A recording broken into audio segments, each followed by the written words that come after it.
Good morning, Sinte Gleska University students and staff, Osheti Shakaween, and all Indigenous communities at large. I'm Keiton Guess of the Choctaw Nation, coming to you live from SGU Media Department, of which resides within the SGU Technology Building. In our studio, we have the Devin Whirlwind Soldier, your Sinte Gleska University Student of the Year. I am your host and institutional research assistant from our own development department, and today we'll be speaking with Mr. Whirlwind Soldier about his personal journey, also known as Oichimani Wachaga, to Lakota speakers. Devin, how are you this morning? I am doing great. Thank you, and I appreciate SGU and you as well for the invitation to come and speak with you guys today. Great, I'm excited for this. To start things off, why don't we just tell our listeners a little bit about yourself and your upbringing? Well, I was born in Tuba City, Arizona. My parents are Pancho and Belinda Whirlwind Soldier. I am half Dene, and I am also half Lakota Sichangu. I started traveling in the powwow circuit at the age of 9, and over the years I learned to make music from different native backgrounds, from ceremony songs to peyote songs, powwow songs to round dance songs. My powwow career took me across the ocean to perform my music in Zurich, Switzerland, to winning an Aboriginal People's Choice Award in Winnipeg, Canada. I love the powwow circuit, great people, great traditions, and great performances. In 2022, and after traveling 20 plus years on the powwow trail, I made one of the best decisions of my life, and that was to return back to school. I wanted to turn all my turmoils and experiences into a positive and use them to connect with others. Many Native men don't like to go to counseling, because most counselors do not have the same background or were not raised on the reservation. The stigma that talking about our struggles needs to dissolve, because more and more natives are developing depression and anxiety without knowing how to address it.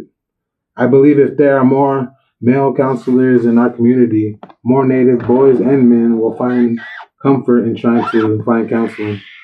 Right now, I'm completing my field placement at St. Francis Indian School, where I will be able to work with the elementary, middle school, and high school students.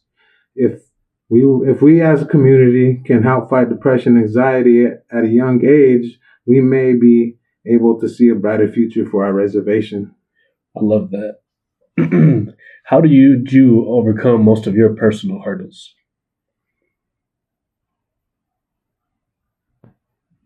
Well, a lot of the adversity hit me hard in 2011 when I lost my only son. I lost myself as well for 11 years. That type of loss has no set time for grief. But over time, it became easy to talk about my son without crying. My son taught me a new strength I had to overcome, and I feel it made me a better man. Last year, my entire family was homeless while I was going to school full time. We had nowhere to go here on the reservation, and everybody should know renting and everywhere is limited. So my family and I moved back to Arizona, where I worked full time as a prep cook in a restaurant at Cameron Trading Post while studying full time for my classes. I think that was the most challenging time. Working, school, couch surfing, living out of a bag while making sure my family had things they needed to survive. If it wasn't for my Auntie Rose and my Auntie Melinda opening up their houses to us, we would have never survived. After 7 months of homelessness, finally Rosebud Housing blessed us and called me and said that they had a house for me and my family. So when Pell Grant hit last year and the scholarships came around, I could afford to relocate my family back to South Dakota and provide a stable home we could call ours. Throughout all this adversity, I am most proud of myself for holding a 4.0 GPA and keeping my family together. That's powerful. That's a real triumphant story right there. A lot of times we do go through these hardships, and as natives, all the outlets and resources aren't there. So as a male, Native, I appreciate you for taking those steps, because it's hard. It's hard for us to be able to say I'm not okay, and I need that. So I really appreciate you for that, especially for being real vulnerable right here with us. What have been some of your favorite courses here at SGU? Oh, definitely all my psychology classes. Learning the different ways to approach people from different backgrounds and ages to learning why myself, why I react the way I do, and how to change any toxic traits I may have. I'm learning how to deal with codependency and control. The greatest thing I have learned from these courses is patience. To be patient and give everyone a chance because I don't know what they've been through that day or in life. And sometimes a person's anger stems from something else other than me. Oh, we all catch collateral damage sometimes. But in all reality, we need to give everybody a chance because we don't know where they're coming from. So for me, definitely it was the psychology classes because I felt that's where I most benefited and I can use in my career. Yeah, especially taking those classes, you really understand like the stuff you learn in life, like don't judge a book by its cover. Those type of things Definitely really go a long way. As a student here, what are some of the directions you would like to see this university going in terms of advancement or improvements? Oh man, first of all, I just want to say SG is awesome. The staff, the facility, everybody's very knowledgeable and very welcoming. I would like to see a master's program for mental health counseling so I may continue my education here because I love SGU. And after my bachelor's degree, I would love to further my knowledge and help the people of my reservation. So, once I get my bachelor's, I'll be able to work inside schools and be a counselor. But if I would be able to get my master's, I'll be able to work within the mental health facilities of IHS and be able to help the people in that way. Giving back in a big way right there. Definitely. So let's get into something that was new for you this year. Tell us about your experience as Student of the Year. What did you expect? When did you find out? What were your initial feelings on being told you were the Wicoaye Student of the Year? And how do you think this award and title will affect you?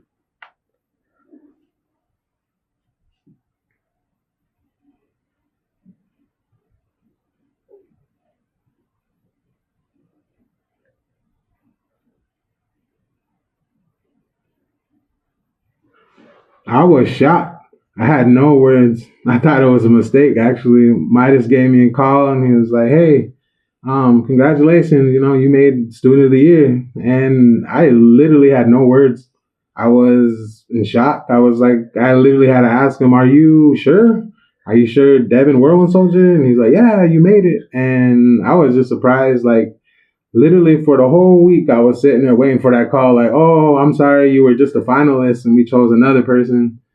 And it's just a great honor. I mean, I'm 36 years old. I'm a junior in this college.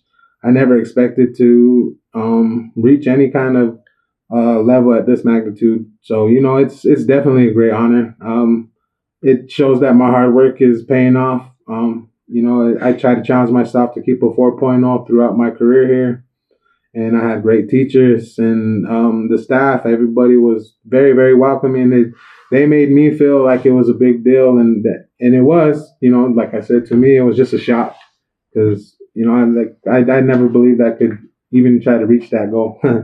No, that's amazing.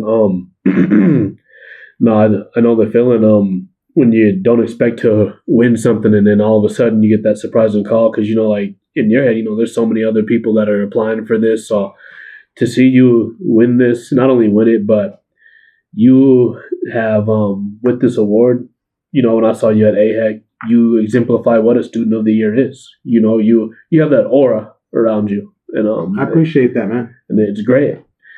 What are your academic goals and professional dreams? Well, my first goal is definitely to get my bachelor's degree in human services, mental health. I'm hoping to get a job as a counselor at the school, or if I can, get my master's degree, work at IHS in the mental health department. I want to stay on the reservation and help my people. As I said earlier, the stigma of talking about our mental health as men needs to dissolve and that barrier broken so the future of our reservation can look a little brighter. And you kind of touched on my next question, so I'm just going to jump ahead to this one here. Where do you see yourself within the next 5, 10, maybe even 25 years of your life? I see myself with a bachelor's degree, of course, working either in a school or at the IHS House Department. I see myself sober, happy. I see my mom retired, me paying her back for all the years she helped me. And if I ever develop a master's degree, I definitely see myself participating, and I definitely see myself participating in it to further my education, better myself as a counselor and as a human being. I see a lot of people that are becoming sober now, and they're wanting to use that to help other people within the treatment centers, within their own families. And I want to be one of them type of people because I battled alcoholism in my early years, and I'm trying to overcome it now, and I still will, and I will forever try to overcome that battle. And so for me to help people always reminds myself why I'm doing it and why I'm sober now. So I see myself sober, happy, definitely with an education from the Wicoaye University, because they were the only ones to give me a chance at my age and to, open doors and opportunities for me. And I'm grateful, very grateful for that. No, I totally understand that. These tribal colleges, I don't know if we give them enough credit for what they do for our students, but No, they don't. They definitely open the doors, to get us to where we need to be in life. If you could talk to a 14-year-old Devin, what message or advice would you give to him regarding his future? Man, I would tell myself that education should come first. There's always time for life, for fun. There's always time in life for fun, for relationships, all that, man. I mean, definitely education is the way to go. I would tell him that he has many opportunities coming up and that all your efforts should be channeled into those opportunities. Most of us stay away. Most of all, I want him to stay away from alcohol because that's what really kills us natives, kills every one of us. And most of all, man, your music is going to take you places, and you are going to see many people, and you need to always give that good impression first. The people out there are going to see you as a Native American, and they will see how you act. And if you are sitting out there and trying to have too much fun doing other things, whenever you should be concentrating on your opportunities, I definitely would tell myself that, because in all reality, that was my biggest concerns was, leaving school and thinking I can always go back. But definitely I would tell him to stay in school, stay in school, and stay in school. And I think that kind of answers the next question, because I think you would probably tell that to other young men and women going for their post-secondary education. We've come to the end of our conversation. So are there any shout-outs you want to give staff, faculty, friends, or family who have really helped you on your personal journey here at Wicoaye?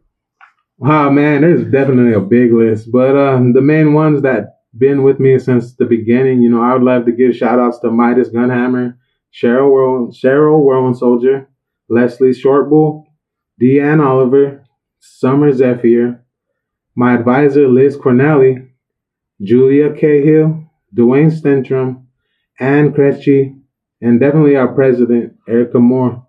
I could not have done it without any of these people to help me get my finances in order, to make sure I have all my classes and my books. And most of all, I want to thank my mom and my family. Without them pushing me and encouraging me to continue my education, I would not be here right now. And anybody that's listening to this and second guessing if you should go back to school, do it.